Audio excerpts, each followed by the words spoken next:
அனைவருக்கும் வணக்கம். Big Boss season 8 இன்றைக்கான ஓட்டிங் அலைன்ஸ் வந்து பார்த்துடலாம். முதல் இடத்துல வந்து நம்ம சௌந்தர்யா தான் இருக்காங்க. யாராலையும் அசைக்க முடியாத ஓட்டுகள் கிட்டத்தட்ட 50,867 ஓட்டு வாங்கியிருக்காங்க. பர்சன்டேஜ் வந்து 23.36 23.36%.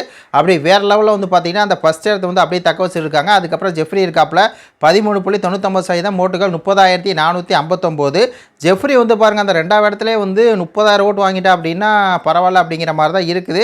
அதுக்கப்புறம் வந்து தீபக் வர்றாரு. தீபக் வந்து 12.2% ஓட்டுகள் 26,164 ஓட்டு.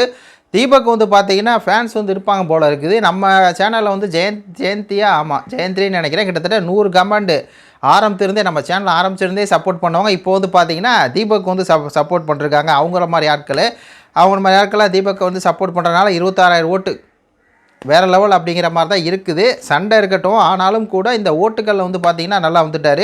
அதுக்கப்புறம் வந்து ஜாக்லின் இருக்காங்க. ஓட்டுகள் வந்து 9.80%, ஓட்டுகள் 21,444.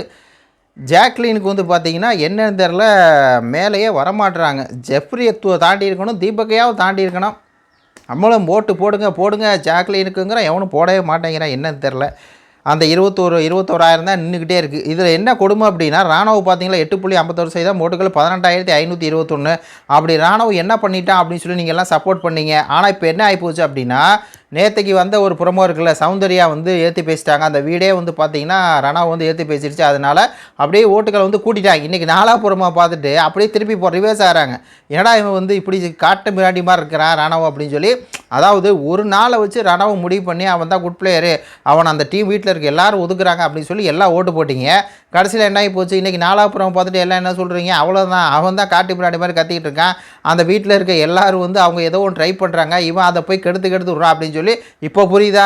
சௌந்தர்யா சண்டை போட்டால் அவங்களுக்கு வந்து தப்பாக தெரியுது. ஆனால் இன்றைக்கி வந்து பாருங்கள் எல்லோரும் சேர்ந்து சண்டை போட்டாங்களா, சத்யா சண்டை போடுறாரு, விஷால் சண்டை போடுறாரு, அங்கே இருக்க வீட்டில் இருக்க எல்லோரும் சேர்ந்துக்கிட்டு சண்டை போடுறாங்க அப்படின்னா அப்போ யார் மேலே தப்பு? இப்போ ஒருத்தன் வந்து இப்போ அவன் செய்கிறது ஏதாவது நியாயம் இருந்தால் பரவாயில்ல, ஆதரிக்கலாம். அவன் செய்கிறது நியாயமே கிடையாது.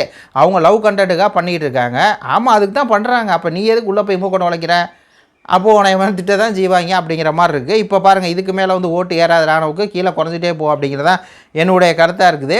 அதுக்கப்புறம் ரஞ்சித் சார் இருக்கார். 7.94% ஓட்டுகள் 17,290. ரஞ்சித் சார் வந்து அந்த பிளே வந்து பார்த்திங்கன்னா இன்னும் ஆரம்பிக்கவே இல்லை. ஏதாவது பண்ணார் அப்படின்னா அவர் வந்து உட்காந்துருவார் 4வது இடத்துல அப்படிங்கிறது தான் என்னுடைய கருத்து. அதுக்கப்புறம் சத்யா இருக்கார். 6.46% ஓட்டுகள் 14,055. சத்யா விட்டார் பாருங்கள் ராணவா. எப்பா சாமி, சத்யாவில் உள்ளே வந்து ஒருத்தர் இருக்கான் பார்த்தீங்களா, ரணகலம் பிடிச்சவன். அவன் வந்து வெளியே வர்றான். அவன் ரொம்ப அரக்கனாக இருப்பான் போல இருக்குது சத்யா. அதுக்கப்புறம் வந்து தர்ஷிகா இருக்காங்க. 6.13% ஓட்டுகள் 13,344. தர்ஷிகா அவர்கள் வந்து அந்த வீட்டில் சுவாரஸ்யமாக ஏதாவது பண்ணாங்க அப்படின்னா நம்மளும் ஒரு வீடியோ போடலான்னு பார்க்குறோம். ஒன்றும் நடக்க மாட்டேங்குது மக்களே.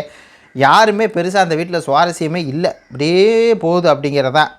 நம்ம ஜாக்லினு, சௌந்தர்யா, முத்துக்குமரன், அப்புறம் வந்து விஷால், இந்த ஒரு 4-5 பேர் இல்லைன்னு வைங்களேன், பிக் பாஸை இழுத்து மூடிட்டு போகிற மாதிரி தான் வந்து இருக்குது. தீபக் இவங்கெல்லாம் ஏதோ இருக்கனால தான் ஏதோ இருக்குது, இல்லாட்டினா ஒன்றும் இல்லை அப்படிங்கிறது தான் என்னுடைய கருத்தாக இருக்குது. அதுக்கப்புறம் சிவா இருக்கார் 2.41. அதுக்கப்புறம் வந்து சாச்சனா இருக்காங்க 3.39%, ஓட்டுகள் 7,371. சாச்சனாவை காப்பாற்றுறதுக்கு இந்த குரூப்பெல்லாம் வந்து வந்துருக்குது. சாச்சனா வந்து பார்த்திங்கன்னா இன்றைக்கான ஒரு பாயிண்ட் நல்லா அடிச்சு தீபக்கை பற்றி. தீபக், நீங்கள் வந்து எதையுமே கோவப்பட்டு ஆவேசமாக சொன்னீங்கன்னா யாரும் கேட்க மாட்டாங்க, நல்லா சாஃப்டாக சொன்னீங்கன்னா கேட்பாங்க அப்படி சொல்லி சாச்சனா வந்து தீபக் வந்து சொல்லிச்சு. உடனே சௌந்தர்யா எல்லாமே கைதட்டி வந்து என்ஜாய் பண்ணாங்க.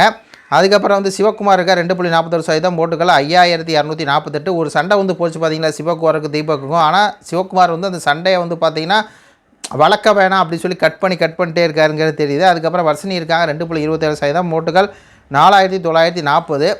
வர்ஷினி வந்து உண்மையாலுமே நல்லா பண்ணுறாங்க. அவங்க அந்த பிரின்சிபால் அப்படிங்கிற கேரக்டர் வந்து, அதாவது ஃபஸ்ட்டு வாரம் இருந்தாங்களே அந்தளவுக்குள்ள இந்த தடவை ஏதோ ஒன்று பண்ணுறாங்க அப்படிங்கிற மாதிரி இருக்குது. அதுக்கப்புறம் ரியா இருக்காங்க 1.85%, ஓட்டுகள் 4,017. இது என்ன கொடுமை அப்படின்னா மஞ்சுரி கீழே போயிட்டாங்க. மஞ்சுரி தான் வந்து, ரியா தான் கடைசியில் இருந்துச்சு, மஞ்சுரி மேலே இருந்துச்சு. இப்போ அப்படியே ஒரு பொசிஷன் வந்து மாறி இருக்குது. மஞ்சுரி வந்து பார்த்திங்கன்னா 3,983. ஒன்றும் பெருசாக 20 ஓட்டு தான் வந்து முன்ன பின்ன ஆகிருக்குது. ஆனாலும் கூட மஞ்சுரி வந்து ஏன் உங்களுக்கெல்லாம் பிடிக்க மாட்டேங்குது மக்களுக்கு அப்படின்னு சொல்லி தரல. மஞ்சுரி ஓரளவுக்கு நல்லா தான் பண்ணுறாங்க, ஆனால் மக்களுக்கு பிடிக்கணுமே அப்படிங்கிற மாதிரி தான் இருக்குது. மொத்தத்தில் நம்ம சவுண்டு தான் வந்து ஃபஸ்ட்டாக இருக்குது. இது குறித்து உடைய கருத்துக்களை சொல்லுங்கள். நன்றி, வணக்கம்.